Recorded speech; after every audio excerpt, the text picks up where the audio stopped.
So I feel like in that aspect, they respect me as their teacher. Like, Bam.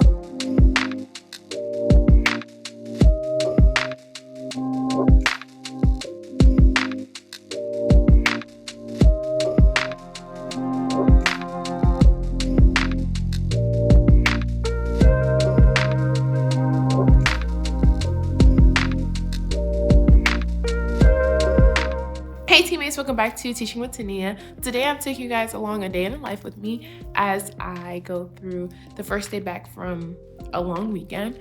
We had President's Day on yesterday, and so now hopefully my students and I are rejuvenated and ready to get back learning for the week. So I'm going to take you guys along my day. Right now it is 7:30 a.m., so I came to school early and the sun is out. When I tell you guys, I love when the sun is out. It just wakes me up, especially because now we're getting into that spring mode. So I definitely need as much sunlight as I can get. But I hope you guys enjoy. Don't forget to comment down below, click that like button. Don't forget to subscribe as well. Let's get started. So my boyfriend's mom got this for me. It says teachers change the world one child at a time. Absolutely love this. How cute. So huge shout out to her. My boyfriend's mom got this for me. So my goal is to clean off my desk and put this on there. It is currently Black History Month, so we're also trying to have a door decorating contest and all the Valentines Day love. Like on Friday, I literally just left everything a mess. And now I'm paying for it on Monday or Tuesday.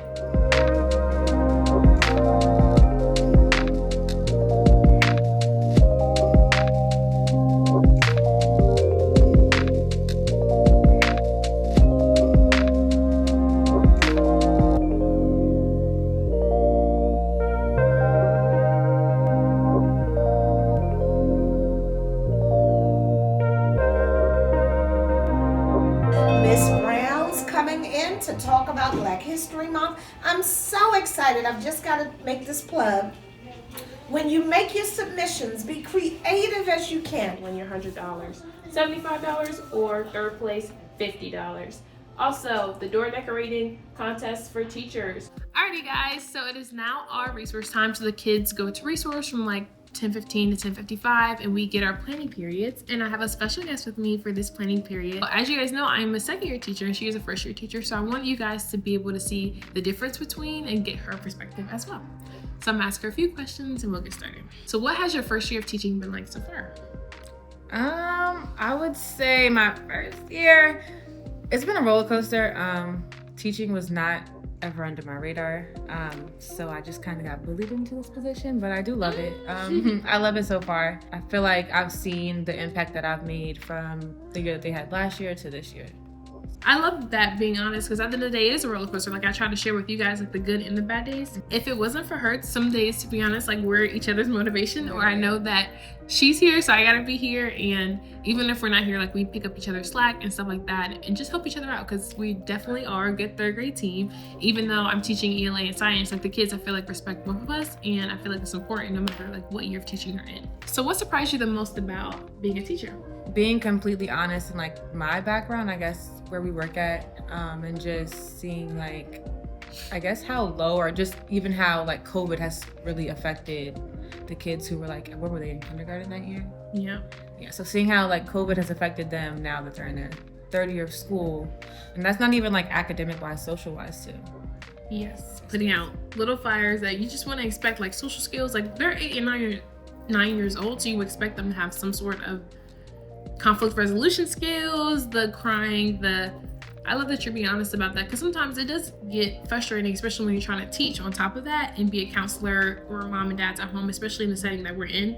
So what are some pros about teaching that you've seen? You went ahead and talked about the progress that you are making and the impact. For sure. I would say pros. I was able to build a relationship with like majority of my kids. So I feel like in that aspect, they respect me as their teacher. Like I'm young, but I'm also their teacher. So I feel like they can, like at first they were just kind of like, oh, how old are you? You're young. And I had to tell them like, I'm 35. I'm old enough to be your mom. So I would like lie about my age at first, but I feel like I've grown like a really good relationship with them. And like we have a very good understanding, I would say. That'd be a pro. I guess they kind of, a lot of them have like, they're like attached to me in a way, like a lot of the girls. So take some home, do like little stuff for them. I feel like I'm a mom, a therapist, a teacher, a sister, and everything more. The cons, I don't know if this is a con, but like you have to literally wake up as a teacher every day and forget about yesterday. Like I'm a person who holds grudges, so when it comes to a student that has made me so mad on a Thursday, I gotta come in Friday like, good morning, how are you? All with all this energy. So I guess that is a con. Yeah, it's just like so hard to just be like, I'm so mad at you for what you did yesterday, but I cannot hold this against you. Another con, I don't really think that there's too many cons outside of like behavior. Yeah. But that just comes with 8 and 9-year-olds. For sure. I mean, we do need an assistant, somebody to grade our work. Yeah. That. Cons. Putting in grades. Oh my gosh. You get feedback on what's important. And I feel like with both of us, like even from the beginning of the year to now, like growing that relationship. And since we are like pretty young, we had to like establish that boundary. I'm glad you touched on that because it was like students can cross that line, but just in a positive way, redirecting them like, hey, I'm your teacher.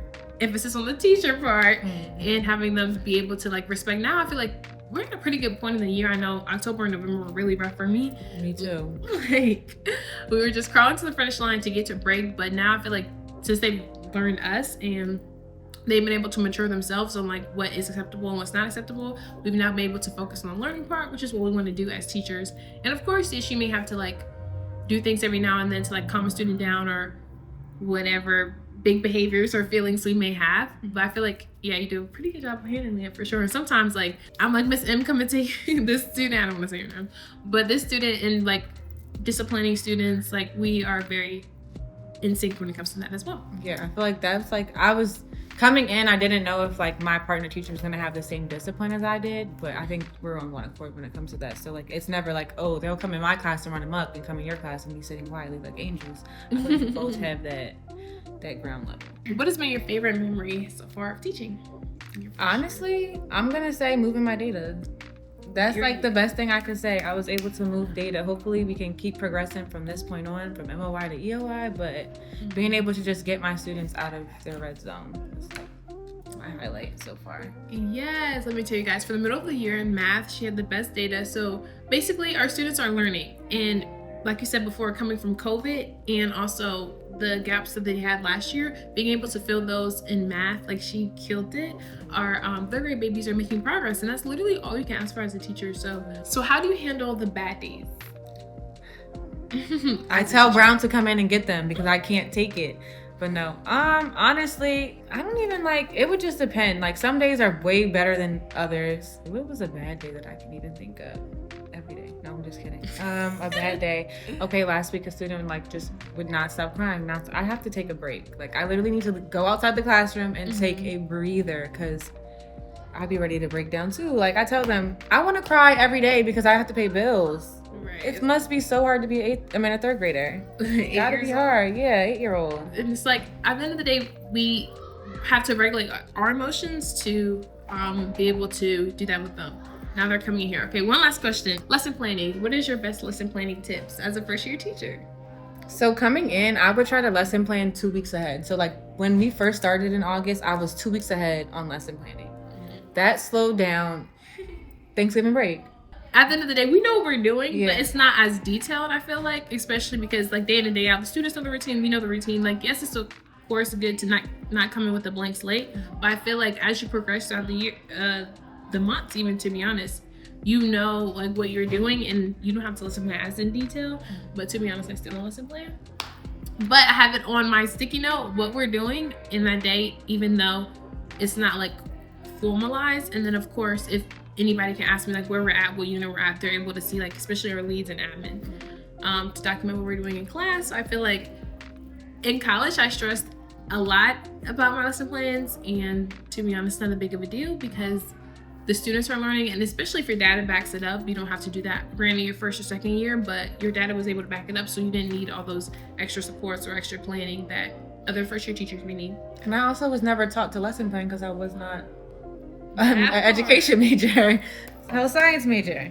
That far. And that's the thing, I was listening to this podcast or this principal, and she was like, you could put a body in the classroom and all day long, but teaching them how to teach, like that should be able to come naturally, and that's when we have our leads. I feel like your lead has done a really good job at like being able to show you this is how you move the data, or this is how you teach them.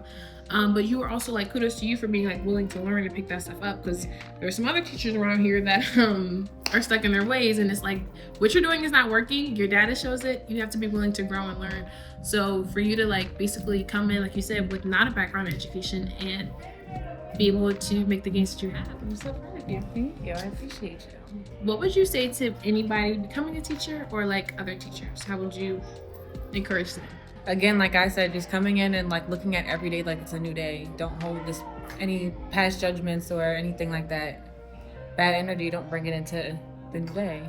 New day, clean slate. And at the end of the day, you'll figure it out, or have people hopefully alongside you in your building to figure it out, whether you're first, second, fifth year teacher, but just continue to like be willing to grow and things like that. Hopefully you can't hear the students in the background because it's time for us to go get them. So I'll continue vlogging the rest of my day, but thank you, Miss Matthew, so much for coming.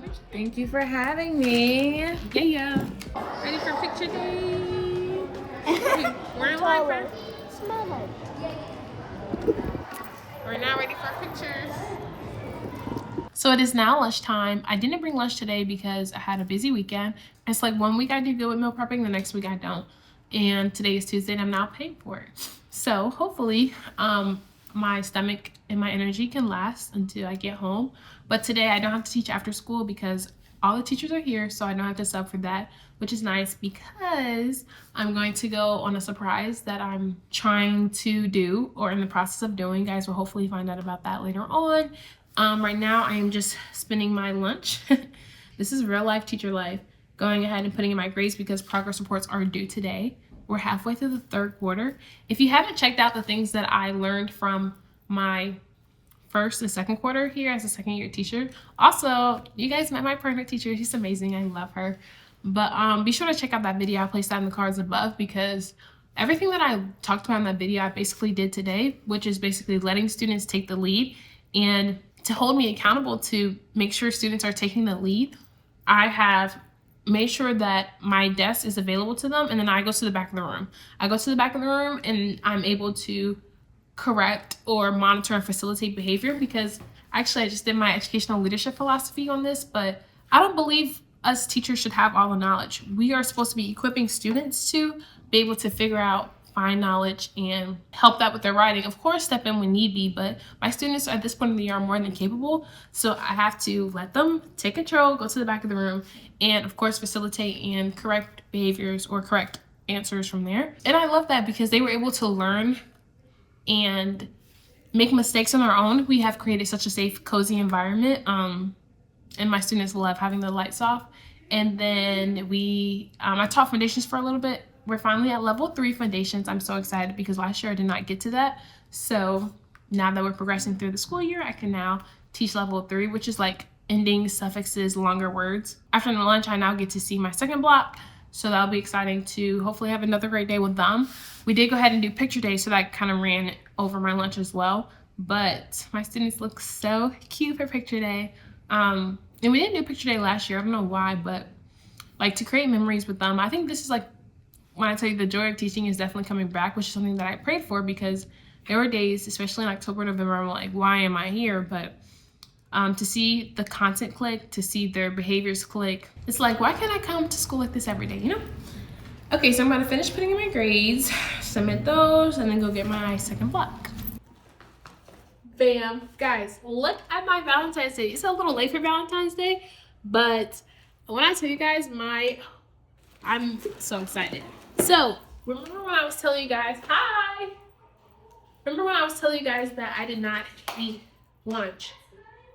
We went ahead and had our secret Valentine's. I totally forgot about it today. I have to bring my gift tomorrow for my student or for my teacher. She's actually a parent in pre-K. And we pulled each other's names with each other's favorite color. And we went ahead and got this, guys. This is so cute. I'm going to show you guys what's in it. But before I do that, I'm about to wrap up today's video. Today was actually a really good day. My students were well behaved. I actually got to teach, which makes my job super exciting. We also had picture day. I just got these pants. They're like a little oversized, but absolutely love them because they make me look very sophisticated, although I could have went down in the size, but these are from Target. So if you get like a medium, whatever size you are, probably size down because that would be good because I'm so tall, but I also don't like them being high waters for me. And of course, my Birkins that I wear every day with this blazer and a tank top. So these literally feel like sweats on me, but I love them so much. And today was overall a really good day. And I'll show you guys what I got in my basket. And then comment down below what you're looking forward to in this next third quarter, because let me tell you guys, our students are growing, and even seeing the progress on the chart and on the map is so much fun. But let me show you guys. But this is what I got in my Valentine's Day box. Cotton candy, basically everything pink. I love Crunch bars, so she did her thing with this, and I'm absolutely so happy, and I love it. She also got me this shirt. Tell me this shirt is not cute. Educated, resilient, I'm in love, motivated, elevated. So cute. So thank you, along with these donut socks. Yay! I love it. Thank you guys so much for watching, and don't forget to comment down below. Give this video a like and thumbs up, and I'll see you guys in my next video. Peace.